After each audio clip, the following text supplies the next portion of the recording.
Bonjour à tous, bienvenue dans cette nouvelle vidéo de lecture sur ma chaîne Alexandre Bontemps. Je remercie tous les nouveaux abonnés qui se sont rajoutés à la liste des personnes qui suivent ces vidéos de lecture et ces vidéos en général. Les premières vidéos, ce sont mes premiers courts-métrages. Ensuite, vous avez des vidéos sur le Bontemps Show, l'émission que j'avais animée durant laquelle j'invitais des personnes pour parler de leur activités. Et ensuite, vous avez aussi des vidéos de diction, de texte, enfin de voilà. Et enfin, des vidéos aussi de lecture. Aujourd'hui, ce sera une vidéo de lecture avec un auteur, acteur, comédien, vivant, un ogre de la vie, quoi, qu'on peut aimer ou pas aimer.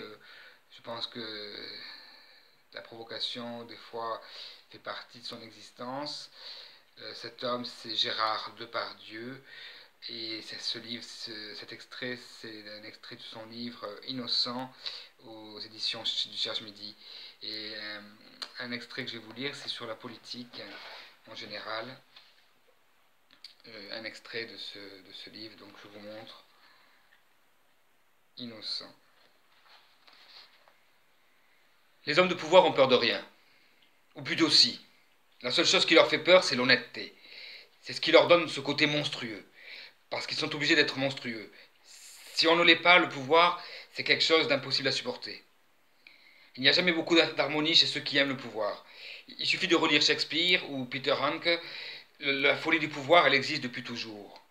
Déjà, Gilles de Rais, chevalier et seigneur de Champottzé-sur-Loire, maréchal de France, à 24 ans, héros national amoureux, fou de Jeanne d'Arc et meurtrier de 140 enfants innocents, cramé par le pouvoir. Il y a un texte magnifique d'Hugo Claus, Gilles et la nuit, qui raconte cet enfer.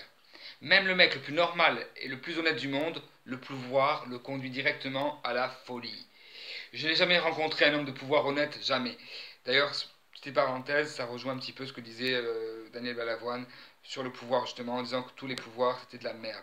On n'avait pas besoin de pouvoir, on avait besoin surtout de nous-mêmes, de nos capacités. Il y a des actions positives qui se font, je le redis, je le redirai encore. Je reprends la lecture. Quand je dis homme de pouvoir, je parle de ceux qui prétendent des choses, qui prétendent prendre notre vie en main, qui prétendent faire notre bien, nous diriger. Tous ceux qui essaient de nous faire croire que les poules pissent. Le pouvoir, c'est ce qui tue l'innocence, partout et depuis toujours. Il suffit de regarder l'histoire de France. Une histoire qui n'a rien de très glorieux. L'histoire d'hommes de pouvoir soi-disant éclairés qui montrent la voie à des innocents. Des innocents qui ne voient pas le mal et qui deviennent des martyrs. Les martyrs de ceux qui les ont menés au front. C'est aussi ça la République française. Il ne faut jamais oublier qu'elle a commencé cette République avec des pires des intégristes, les Robespierre, les Saint-Just, les Fouquier-Tinville, pas des intégristes religieux, hein, des intégristes politiques, ceux-là. Alors nos grands hommes, 300 ans après l'Inquisition, ce sont des politiques qui se sont mis à faire des bûchers et à couper des têtes en guise de bienvenue à la République. Après un tel baptême de sang, il ne faut pas s'étonner du reste. Hein. Alors, de la façon par exemple dont on s'est conduit, nous Français, dans le Maghreb ou en Afrique subsaharienne.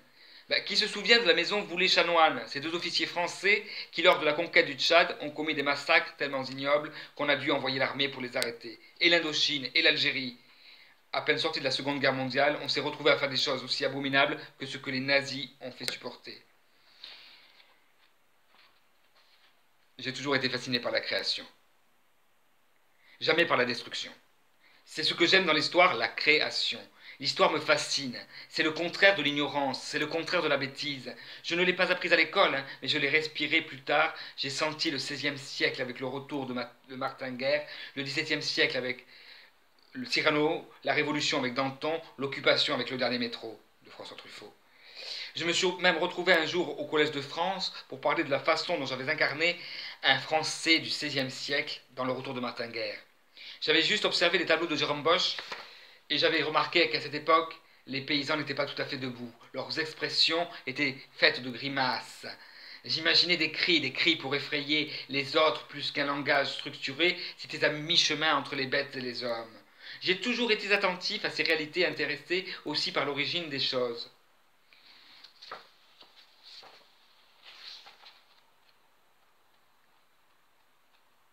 Innocent. Moi, c'est le présent. Le passé ne m'attache pas. L'avenir ne m'intéresse pas. Je me fous de ce qui va m'arriver demain. Quand tu grandis comme moi dans une situation de survie, le présent, c'est la seule chose qui compte. Parenthèse, on peut parler aussi du livre d'Edgar Tolle, euh, L'instant du moment présent. Pas comment, je reprends, pas comment tu vas t'en sortir dans 6 mois, mais comment tu vas t'en sortir dans les minutes, dans les secondes même qui viennent. Tu n'as pas le choix que d'être au présent, et même quelques secondes avant le présent, tu dois l'anticiper. C'est ce que cette situation de survie m'a apporté de plus beau, le présent. Toujours j'en reviens à la phrase de Peter Hanke, je ne sais rien de moi à l'avance. Mes aventures m'arrivent quand je les raconte. Je pourrais dire, moi, que mes aventures m'arrivent au moment où je les rencontre. La nécessité de survivre m'a appris à être attentif à tout, à être disponible à tout. Et être disponible, ce n'est pas être vide, au contraire. Être disponible, c'est être plein, plein de désirs. Je n'ai pas été élevé, je n'ai pas reçu d'éducation, l'école, Charlemagne, Jules Ferry, tout ça, j'y ai échappé. Ce que j'ai appris, je l'ai appris tout seul. La seule administration française qui m'a un peu enseigné des choses, c'est pas l'éducation nationale, c'est la gendarmerie. Autant les profs et les curés ne voulaient pas de moi, autant ça s'est toujours bien passé avec les gendarmes. Ce sont eux qui, quand ils me ramassaient, m'ont donné quelques bases d'éducation civique.